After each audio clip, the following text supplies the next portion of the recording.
had turned and he somehow got out the door. And it happens so fast.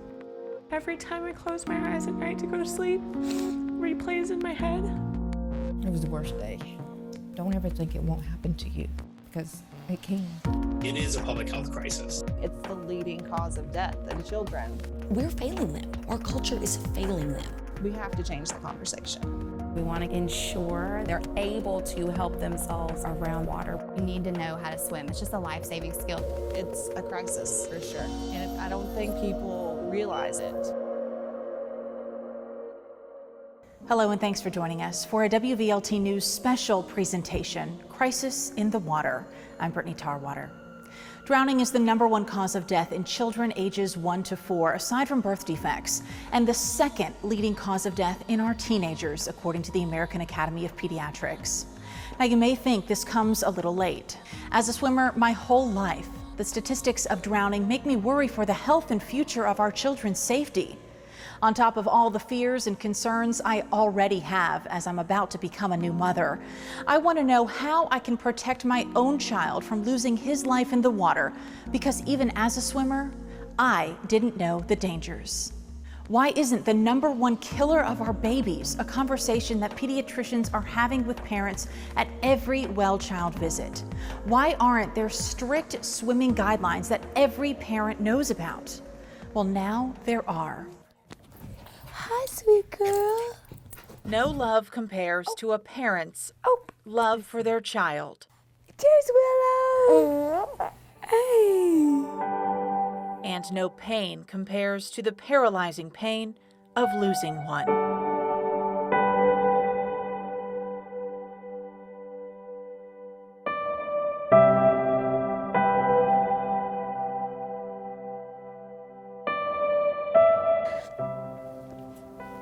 We did want a boy. A red and green. A red and a green one? It's a good mom. There's a white shirt and white shirt. Levi was our third child and our final one. We were very certain that we were, this was our 3 kids, 2 girls, we had a boy. Nicole Hughes' life and family felt complete. What a dinosaur say. He just came into this world naked and screaming and was pretty much how he always wanted to be.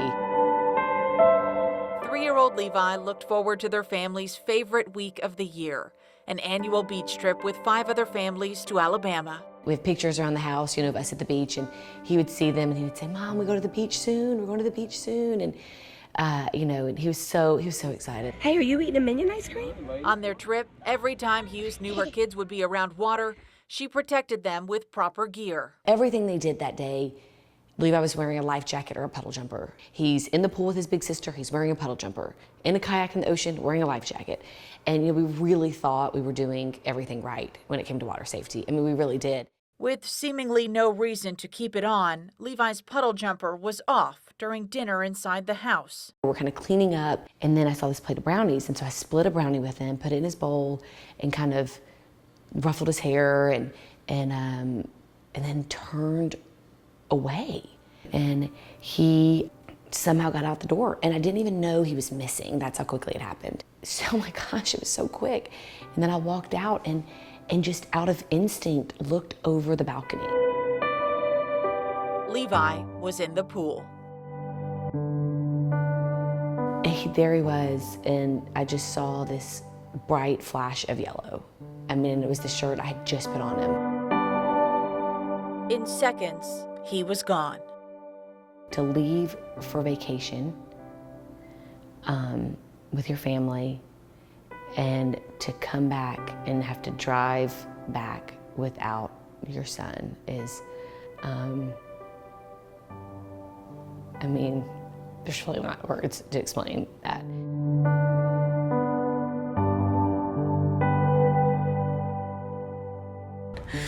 And it happens so fast. That same day, on the other side of the country, another family going home without their baby. Olympic skier Bodie Miller and his wife Morgan's 19-month-old daughter Emmeline drown in their California neighbor's pool. Like Levi, Emmy was also not expected to be in the pool. In seconds, she was gone.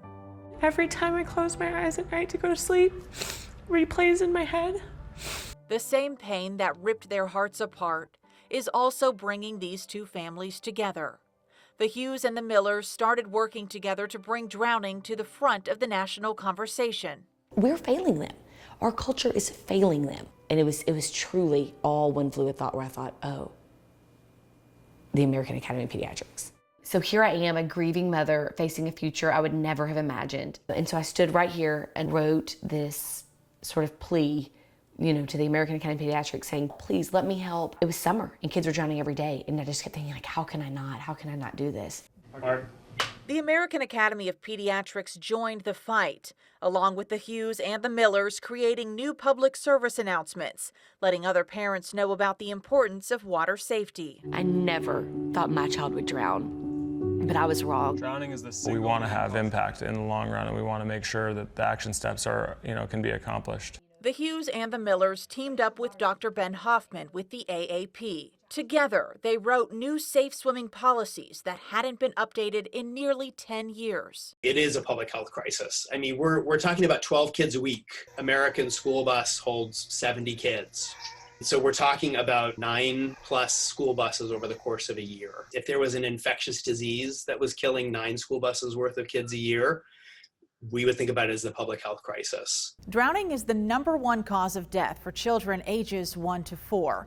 Hughes says her pediatrician never talked to her about drowning dangers and never asked if any of her kids knew how to swim. So I asked Dr. Hoffman, if drowning is a public health crisis, why aren't pediatricians talking with parents about it at every well child visit? He said this new policy, released in May and created with the Hughes and the Millers, recommends that pediatricians have that conversation, but it can't require it. We write policy which helps inform best practice, but we can't tell members what to do. It's not perfect, but my hope is that today more pediatricians are talking about it than were a year ago, and we're not going to stop. The policy also suggests children as young as 1 start swim lessons, the youngest the AAP has ever recommended. What is the real factor that I think could have made a difference? And I think it would have been if I had put him in swim lessons. People sort of lump it together with soccer and dance lessons, and it's not. This cannot be in the same category. Swimming is actually life and death. Research shows children who take consistent lessons are 88% less likely to drown. I think it might actually work, I think it might actually help.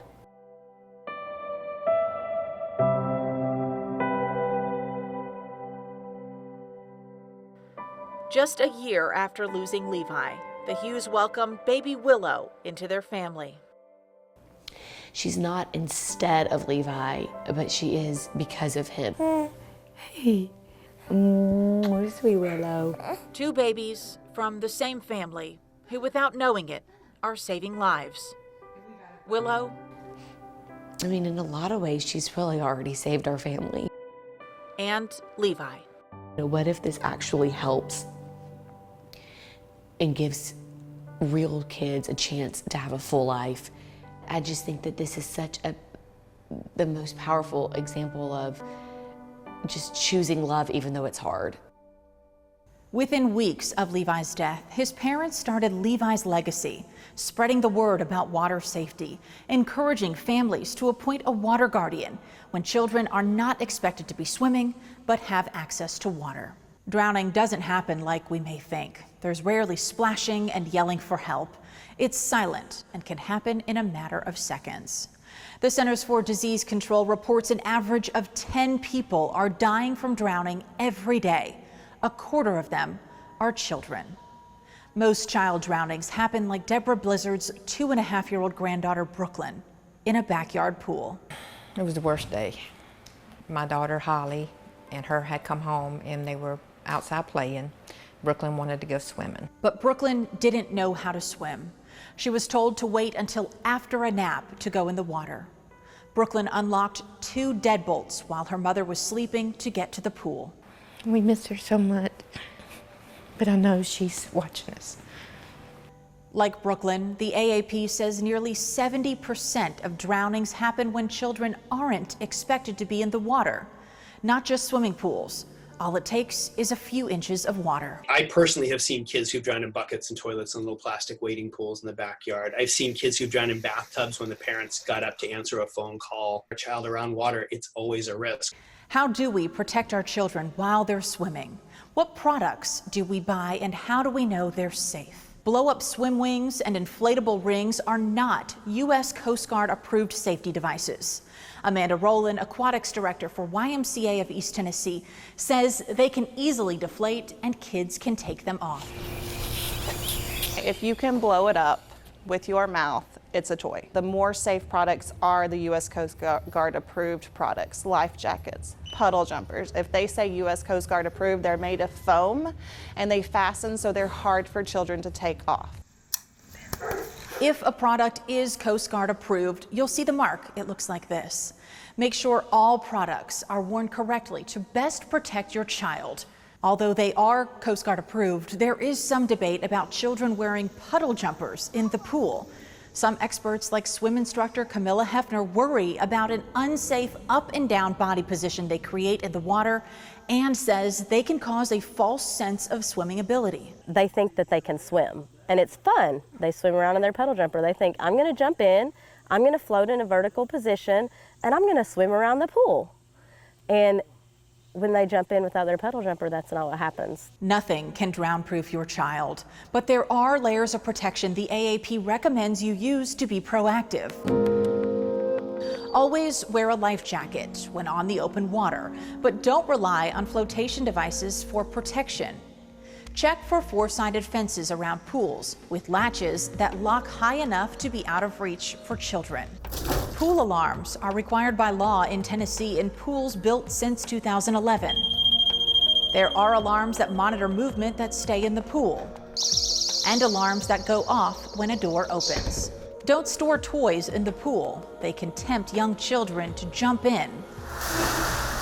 Swim lessons are proven to make children nearly 90% less likely to drown. But nothing replaces supervision. Designate a water guardian who knows CPR. That person should never, even for a moment, leave children unattended around water. One thing parents hear a lot about, especially on social media, is dry drowning, referring to children sputtering and coughing on water while swimming, then, after seeming fine, later drown. Dr. Ryan Redmond, medical director of the emergency department at East Tennessee Children's Hospital, says dry drowning or secondary drowning is just not true. The way that it's presented in those forums is generally just not accurate. That the idea that someone can have an episode where they have the swimming that was largely uneventful and then suddenly develop severe symptoms at a random point later is just something that we don't see. While most young children and babies drown in swimming pools, teenagers are most at risk in our open water. The AAP claims drowning is the second leading cause of death in teenagers, behind only car crashes. Open water, you have boat traffic that you have to be aware of. You have underwater hazards that you have to be aware of, rocks, trees, stumps, things that you can get hung up on. Drowning does not discriminate, but there are some who are at a higher risk. USA Swimming reports African Americans and Hispanics are 5 times more likely to die from drowning than whites. 80% of people who die from drowning are boys. And parents who don't know how to swim are much less likely to teach their children. When should your child start swim lessons? And how do you choose the one that's best for your family? You may have heard of ISR, or Infant Swimming Resource. It's also called self-rescue or survival swim lessons. Compared to traditional swim lessons, ISR typically begins as early as 6 months old, submerges a child underwater, and teaches a repetitive movement of flipping over to float on their back and wait for rescue until they do it by instinct. Once they master the movement, they're tested wearing clothes and shoes to be prepared for a situation where they're not expected to be swimming. Critics of the technique say it can cause stress on the child. Traditional swim lessons can also begin at 6 months old, but focus on gaining confidence in the water before submersion and learning fundamental techniques like floating on their backs and fronts, blowing bubbles, and kicking at a pace that challenges the child while still matching their comfort level. Thanks for joining us for this important conversation. By listening, you're already a part of the solution.